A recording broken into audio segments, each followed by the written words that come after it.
What's a negative fact about marijuana we should know? It affects your memory, as well as your memory. Less is more. When you find that's no longer true, it's time for a break. My friend used to smoke heavy at some point of his life. A few years later he stopped. He said it scared him when he came to a realization that he can barely remember any events or stuff we did together in the past few years. That's me now, and I don't smoke weed. I'm told it's a sign of severe depression. Weed causes burnout in some people. Rare smoker here, the next day is a complete write-off. I don't even feel well enough to drive after 3 puffs. People who are really into it can sometimes be really boring because they won't talk about anything else. This is a legitimate concern. As people smoke a lot, they tend to just want to get high. It gets exhausting with some people.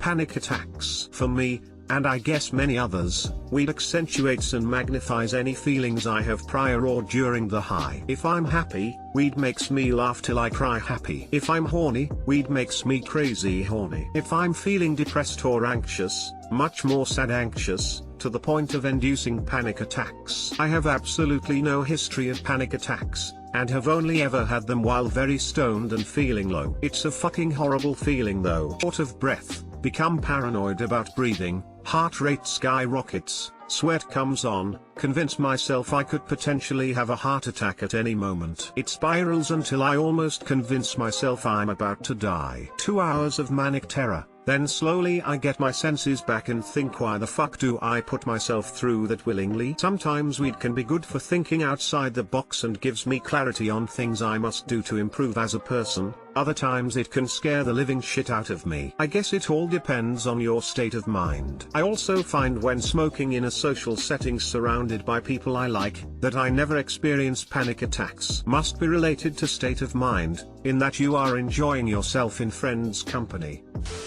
Cannabis affects everyone differently. One person could get major anxiety relief from medicating, while another person could have an anxiety attack with the same herb. I've seen too many people try and label it a miracle drug that's the answer to all our prayers. Don't get me wrong, it's fantastic how far we've come, but stop sugarcoating it. It's dangerous for dogs. Keep your stash well away from your pets. My friend's dog ate some vape leavings that fell on the floor. The dog started acting all weird, stumbling, not wanting to move and looking sick. They figured out what happened after an awkward trip to the vet. A certain subsect of marijuana smokers will let it consume their life even if it's not chemically addictive. This can be wildly destructive. Like anything, consume in moderation. I know that marijuana can lead to an addiction by way of dopamine release, same as with literally everything else. I included that clause because people have started night-long arguments with me over that shit, and I didn't feel like arguing with stoners through my entire shift. Edit 2, it was suggested that I mention r/leaves. They literally tackle this exact problem by helping people combat addiction, dependency, whatever you want to call it. No one told or warned me about the panic attacks. Haven't smoked for 8 years due to one severe attack I had.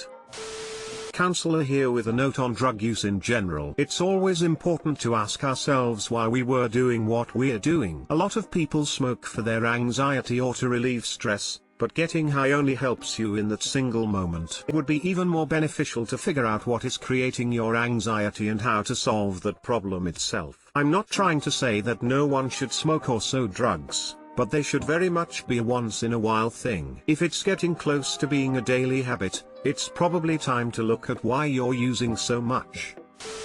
The smell to non-smokers is very prevalent. My mum was oblivious to what the smell was for years. She genuinely thought there was some trendy body spray because everyone in my town stunk of it. I corrected her like a fucking idiot. She thought I just had new axe. You're still inhaling smoke into your lungs, which is harmful. Edit, yes, I'm aware that there are other ways to use weed. The fact remains that if you smoke it, which is the most widespread method of consumption, it's bad for your lungs. I feel like inhaling anything other than air into your lungs can't be good.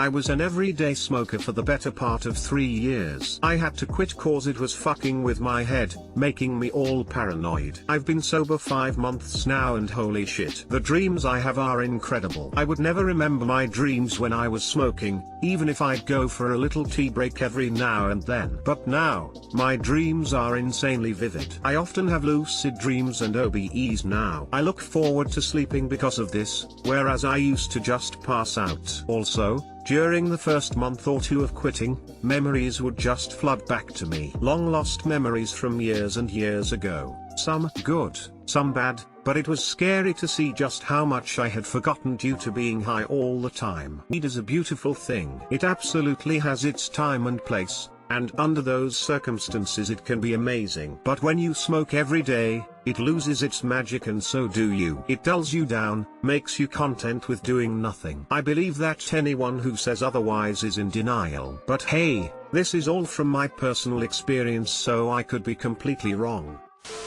People want to claim it's not addictive. While that may be true on a biochemical level, I'll be damned if I don't know a bunch of people that act identical to addicts when it comes to pot. Edit, Mr. Word. It's 100% able to be psychologically addictive. It's an action that has an instant reward.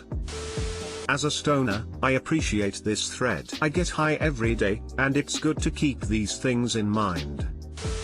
If you smoke regularly you're still kinda spacey even when you're sober. I'm a stoner but I've gone on a few extended breaks because of it. I don't know any sources for my claim except for experience. So maybe it's just me but I doubt that. It's definitely not just you. I'm currently on a break myself and I can recall thoughts, conversations, and even past memories much better than I could while smoking. There's an excellent subreddit called r/leaves if you want help quitting. It can trigger panic attacks in high doses. The negative part is, everyone's tolerance is different, so it's hard to say whether you'll have that experience, especially early on. Especially with homemade edibles. Start small.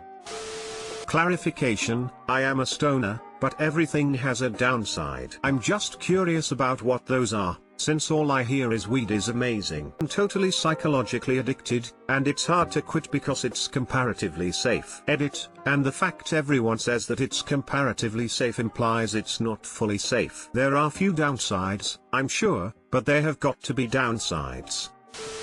Long-term smoking can cause IBS-like symptoms. I know quite a few tokers who also have bad stomach issues. Jokes on the weed, I already have IBS. 1. It does affect your lungs. 2. It does affect your short-term memory, trust me. 3. There is a possibility of some other negative shit being inhaled, mold, etc. All things being equal, it's probably better for you than alcohol, but like anything, do enough of it and it will negatively affect you. Also, vaping is about a minute old and nobody knows how fucking terrible it is for you yet, caveat emptor. Marijuana use in teens is associated with the development of psychosis and schizophrenia in a small percentage of users. Furthermore, there is a dose-response relationship. The more marijuana consumed by the teen, the greater the risk of psychosis.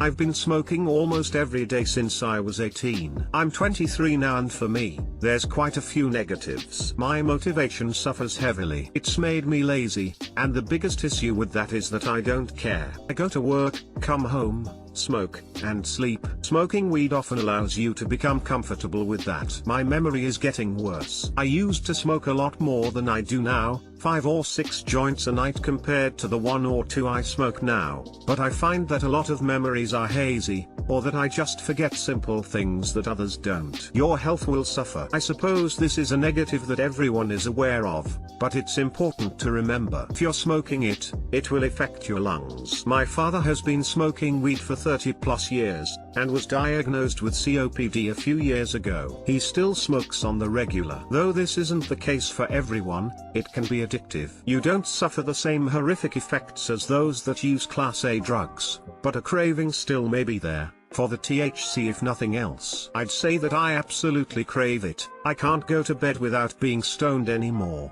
because I've managed to convince myself that I won't be able to sleep otherwise. Marijuana can be your friend if you smoke in moderation, so get high responsibly. There is a difference between physical addiction and behavioral addiction. When people talk about being addicted to weed, they aren't saying it is physically addicting. There are potheads that are purposely obtuse when it comes to this. You know what people mean, they just choose to act like they are talking about something different. If you feel the need to intentionally misunderstand what others are saying, you might need to take a break from it for a while and re-eval your life choices. And no, all weed enthusiasts are potheads. I refer to the people who get really bent out of shape if you say anything other than weed is perfect and 100% risk-free. No matter what you smoke, no matter how much it won't kill you, you're still inhaling smoke into your lungs. You can still do some serious damage to your lungs and other things, and it has nothing to do with the weed itself, it's the fact that you're literally inhaling smoke, which is naturally corrosive. It gave me disassociation since April, and it has completely, I cannot state this enough, completely changed how you perceive and understand life. You feel like a stranger to yourself, from the world, and it's terrifying. Over time it should get better, but it can last a lifetime. It's not super common to get it, but there's a chance you will. To have your entire life outlook negatively changed for life is not worth the high. Trust me. Cannabis use while pregnant or breastfeeding may be harmful. Consumption of cannabis products impairs your ability to drive and operate machinery. Accessories sold separately, batteries not included. Please tell me I'm not the only one. I used to smoke here and there but stopped because I needed to. The day after smoking, it felt like I turned on the blue light filter in real life. The day felt so bland and empty. Regardless of the fact that it is not addictive, people with hereditary addiction problems can't control themselves with it. My husband does it from within 5 minutes of arriving home until 1 or 2 a.m. and now brings a vape in the car. Don't tell me that's not addiction. Anecdotal, but weed really shouldn't be consumed or smoked by anyone that suffers from some kind of psychosis. While it might feel good at first, the effects will start to heighten and amplify psychotic symptoms. It blocks teens' brain development, so, if you really wanna smoke that, you better wait till you're an adult. I am no scientist, so I can only speak from personal experience. I think that smoking weed on a regular basis over a long period of time will stunt your mental growth. My brother started smoking weed when he was about 13 to 14 years old. Has been a daily smoker since then for the most part. He is now 34. Has the attitude and rationale of a kid in their early teens. This could be in part that he started smoking at such a young age, but it doesn't matter, the results are the same. A letter. It gives you bad judgment. I spent 2 months after college thinking Dharma and Greg was my generation's I Love Lucy. Then my supply ran out and I thought the show had hit a low point. Turns out it was just never that funny. Some people are legit allergic to it. My brother-in-law ended up in the hospital after smoking pot and his tongue swelled up to where it wasn't going all the way back in his mouth. It can turn out to be a budget-killing expensive habit due to its addictiveness. Purely anecdotal, but it has both the positive and negative effect of making shitty situations tolerable. The bad aspect to this is that once you're okay with barely tolerable living, I've seen many of my friends stop trying for better lives. People get used to working shitty jobs, barely scraping by, if it means at the end of the day they get to go home and be high. That's also a flag for depression. It's bad for people who are already low motivation, and people with psychoactive sensitive mental disorders like schizophrenia. Some people get super paranoid, some even hallucinate with high doses. I however am not one of those people. Smoke is bad for asthmatics, but if we're being honest here, there are far more ways to consume it than smoking. I'm personally not a fan of it for recreational purposes, not my cup of tea. But when you're sore and can't get to sleep, nothing beats it.